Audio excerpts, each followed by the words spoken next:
waxaan noo qorshaysan bisha Maarso ilaa Juun inaan sameyno diiwaangelinta codbixiyaha maadaama ummadda Soomaaliyeed aysan doorasho gelin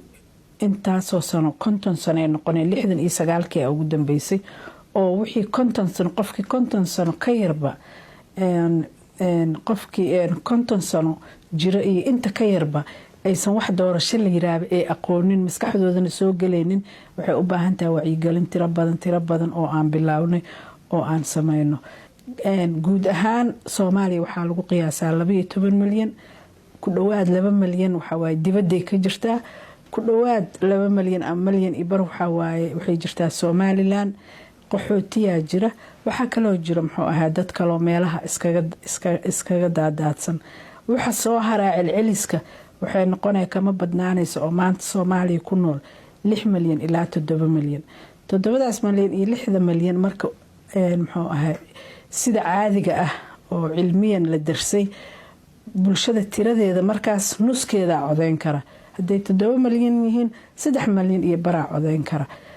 anaga marka waxaan ku rajaweynaa hadda oo ku dadaaleynaa in aan diiwaan gelino ugu yaraan 3 milyan ilaa 2 milyan oo qof oo codeeyo inaan helno gobollo badan aan ka soo sameeyay meelihii lagu codeyn lahaa goobihii lagu codeyn lahaa inta badan waa naqaan gobollo waa noo dhiman yihiin oo waa u soconaa oo waa wadnaa haday noo suura gashana waxaan rabnaa qorshaha sidoo noo masaabaxay in aan bisha Maarso aan bilaawno qalabkii lagu diiwaan gelinayo UN waa isla meel dhignay waa isla waxayna hadda tartamo iyo la geliyay adduunyada dadka qalabkaas biometric oo lagu codeeyo midka aan doorano waxa way wajiga qofka in la masawiro wajigaasna serverka loo diro oo la fiiriyo inuu qofkan 2 goor diiwaan geliyo inuu 3 jeer diiwaan geliyo oo la reebo qofkii oo hal qof laga soo reebo markaasna ID la siiyo marka technical ahaan hawshii anakana loo idmaday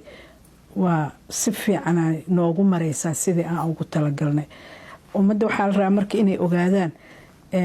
qofka wuxuu ku leeyahay doorasho see ku dhici karta ama dhici karta waqti ay u baahan tahay waqti uma baahna waqtigii waa la soo qaaday 4 sano aan soo shaqeynayna 4 sano banoonina ma aanan dheelaynin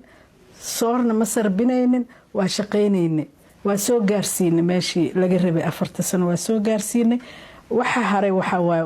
arrimaha siyaasadeed oo dawladdu ay madaxda qaranku ay ka heshiiyaan iyo muxuu ahaa sharciga doorashooyinka oo hadda baarlamaanka hor yaalo in la keeno oo baarlamaanka uu soo ansixiyo si aan ugu shaqeyno shuruuc badan oo aan diyaarinay aan nooga xirin inaan ku ansixino si doorashada aan u qabano